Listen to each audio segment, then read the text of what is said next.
Anna qui demandait des informations sur le verbe arrêter en japonais. Comment est-ce qu'on peut dire arrêter? Parce que il va y avoir souvent deux traductions qui ressortent dans le dictionnaire. On a le verbe yameru et on a le verbe tomeru. Ces deux verbes-là ressortent sous la même traduction. Est-ce que du coup il y a des différences ou pas? Comment on les utilise? On va voir ça ensemble. Alors, déjà, on peut peut-être parler du verbe tomeru avec le kanji qui est vraiment le kanji qui symbolise le fait de stop, s'arrêter. C'est celui qu'on voit sur les panneaux stop au Japon.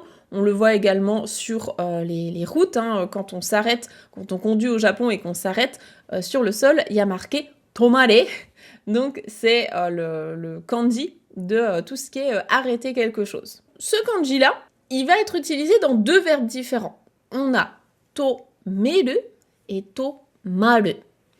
Transitif, intransitif. C'est toujours ça la différence entre les deux. Donc tomeru, c'est la forme transitive, donc c'est moi qui arrête quelque chose. Tomaru, c'est la forme intransitive, donc c'est quelque chose qui s'arrête automatiquement. C'est la différence entre ces deux verbes.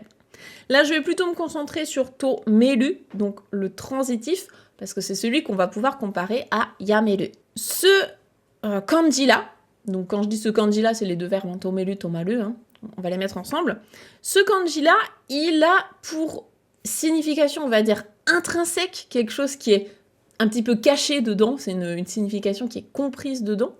C'est quelque chose qu'on arrête, mais pas indéfiniment. On s'arrête comme on pourrait arrêter une voiture, donc là on s'arrête au stop, mais on va pas s'arrêter là indéfiniment, on va finir par redémarrer. Et ce kanji-là, il comprend en fait cette signification de « je m'arrête, mais juste temporairement ». Ça peut recommencer derrière.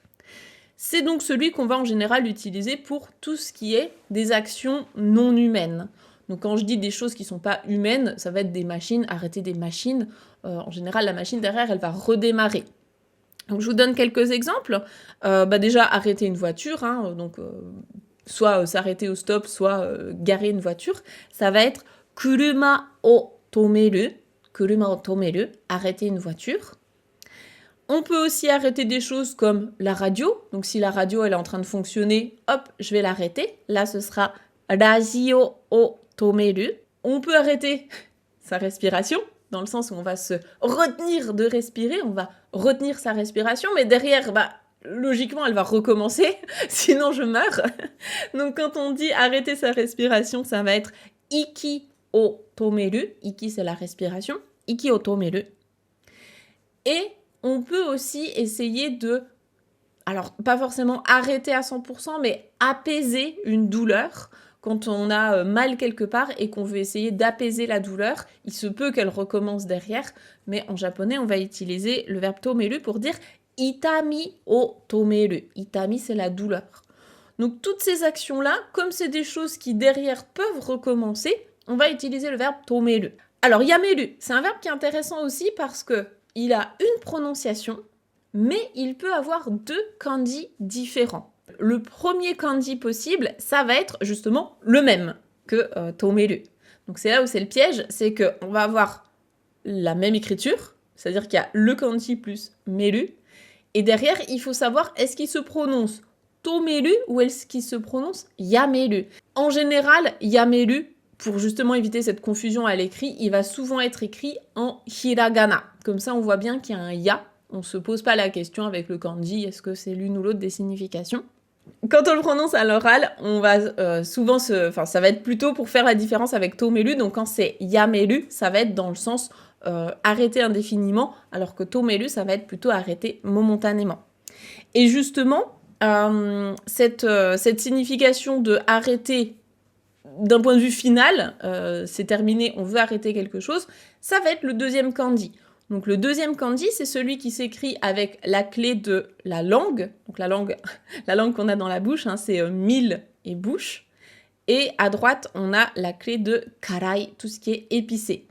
Donc justement, on peut se dire une langue qui est épicée, quelque chose qu'on a mangé qui est très très épicé, on a envie que ça s'arrête indéfiniment pour toujours. On n'a pas envie que ça recommence tellement ça a été épicé, comme un piment par exemple. Donc vous pouvez retenir ça. Donc quand on a le kanji qu'on voit sur les panneaux stop, c'est plutôt un arrêt momentané, et quand on a le kanji avec la langue épicée, c'est plutôt un arrêt définitif. Donc à l'écrit, quand on choisit de mettre yameru, on va plutôt l'écrire. Si on veut le mettre en kanji, ça va plutôt être le kanji justement de la langue épicée pour un arrêt définitif, ou alors on l'écrit en hiragana, comme ça, il n'y a pas d'embrouille. Je peux vous donner peut-être quelques exemples. Alors, je pense que le plus connu des exemples avec le verbe yameru, ça va être le yamete kudasai, ou bien juste yamete kudasai, pour dire arrête, arrêtez s'il vous plaît. À mettre dans le contexte que vous voulez, je ne prends pas de responsabilité là-dessus. En forme vraiment impérative, très très fort, on va avoir la forme en yamero. Donc yamero, c'est l'impératif le plus fort en japonais, c'est un ordre. Donc ça va peut-être être plutôt genre à l'armée ou autre quand on donne un ordre très très fort, sans aucune politesse. Et sinon, pour vous faire comprendre cette nuance d'action dans la vie de tous les jours qu'on veut arrêter définitivement, on peut avoir arrêté de fumer, donc arrêter la cigarette. En général, quand on arrête de fumer, c'est dans un but définitif. Hein. Donc là, ça va être tabako o yameru, ou bien tabako o yamemashita, j'ai arrêté le tabac, j'ai arrêté de fumer. Ça peut être aussi dans le sens gakko o yameru, donc arrêter l'école. Là, quand on arrête l'école, en fait, c'est qu'on arrête ses études, on quitte les études, donc on arrête ça définitivement. Et pour terminer, pour bien comparer les verbes tomeru et yameru, je voudrais vous donner un exemple où là, on devrait bien sentir justement cette différence. C'est si vous employez ça avec la télévision. Si vous dites terebi o tomeru, c'est donc dans un sens pas définitif, c'est momentané. Donc ça va être j'éteins la télévision, j'arrête de regarder la télévision là tout de suite maintenant, je la coupe. Si vous dites terebi o yameru, là c'est plus fort et on a l'impression en fait que vous arrêtez la télévision dans votre vie. D'un point de vue vraiment définitif, vous ne regarderez plus la télé, c'est non mais moi j'arrête la télévision, c'est fini, je n'en veux plus dans ma vie. Donc justement, je trouve qu'on sent bien cette différence entre les deux verbes, terebi o tomeru, terebi o yameru, arrêter momentanément, arrêter définitivement. Je trouve que c'est un bon exemple et j'espère que du coup, ça vous permettra de retenir ça et de voir bien la différence entre ces deux verbes. Voilà, j'espère que ça a été assez clair. Si vous aviez d'autres questions, eh bien n'hésitez pas.